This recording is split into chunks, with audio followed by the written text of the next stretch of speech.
ছেলের বিয়ে হয়ে গেলে ছেলে আর নিজের থাকে না, বউয়ের হয়ে যায়। কিন্তু মেয়ের বিয়ে হলেও মেয়ে কখনো পর হয় না। এই কথাটা অনেকেই বলেন। আচ্ছা, একটু ভেবে বলুন তো, কথাটা কি ঠিক? আসলে আপনি যখন আপনার মেয়েকে কোনো কিছু দেন, তখন তার বিনিময়ে তার কাছ থেকে কোনো রিটার্ন আশা করেন না। মেয়ে সুখী হলে আপনিও সুখী হন। মেয়ে কতটা সুখে আছে তার সঙ্গে নিজের কখনো তুলনা করেন না। আপনার মেয়ে যদি আপনার চেয়ে 10 গুণ বেশি সুখে থাকে, তাহলে আপনিও 10 গুণ বেশি সুখী হন। অন্যদিকে ছোটবেলা থেকে ছেলের পেছনে যত খরচা করেন আর মনে মনে ভাবতে থাকেন ছেলে একদিন বড় হয়ে এগুলো রিটার্ন দেবে, দাবিও করেন।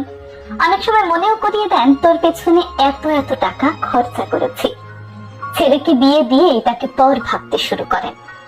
অনেক বাবা মাই ছেলেকে বিয়ে দিয়ে এমন মানসিকতা পোষণ করেন, তোকে বিয়ে দিয়েছি, এখন এগুলো তোর সমস্যা, তোর সমস্যা তোকেই সমাধান করতে হবে, আমরা কোনো সাহায্য করতে পারবো না।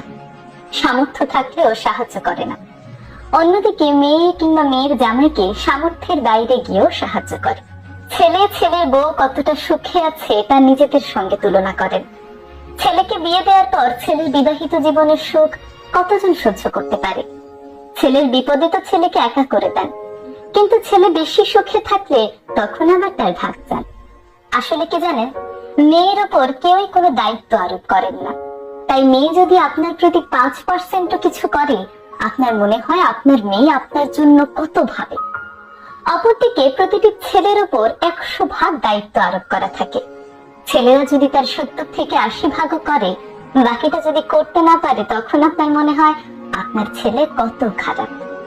দেখুন, মেয়ের পেছনে আপনি যতই খরচা করেন না কেন, লেখাপড়া শেষ করে তার বিয়েতে 10 লক্ষ টাকা খরচ করলেও আপনি তাকে কখনো বলেন না তোর বিয়েতে এত টাকা খরচ করেছি।